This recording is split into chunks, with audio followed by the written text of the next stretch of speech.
দেন, কিন্তু ওই 1000 টাকার নিচে দিয়েন না। স্যার স্যার করছিলাম কি, যা হওয়ার হয়েছে।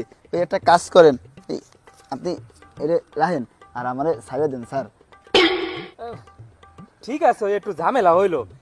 আচ্ছা ঠিক আছে, চলে যাও চলে যাও। তাহলে আমি চলে গেলাম স্যার, ধন্যবাদ, আসসালামু আলাইকুম। ওয়ালাইকুম আসসালাম।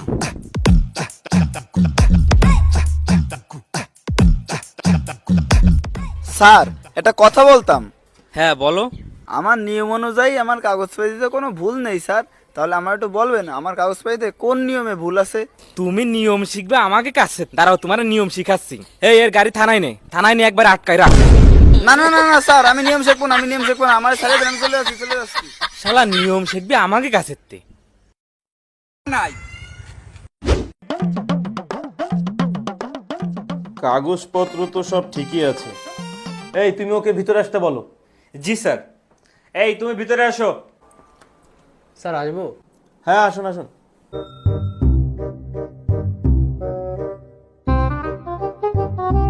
স্যার আপনি তো জানেন আমার বউ আমারে নির্যাতন করেছে, আমার ফ্যামিলির সাথে খারাপ ব্যবহার করেছে, আর আমার নামে নারী নির্যাতনের মামলা দিছে।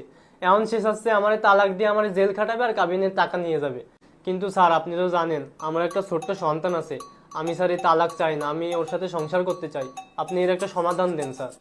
ঠিক আছে, সব কিছুই বুঝলাম, কিন্তু কিছু পাইতে গেলে কিছু দিতে হয়। মানে স্যার বুঝলাম না, কি দিতে হবে?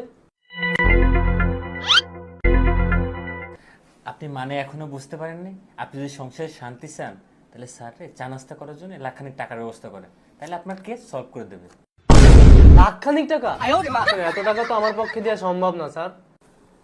দেখুন, আপনি যদি টাকাটা না ম্যানেজ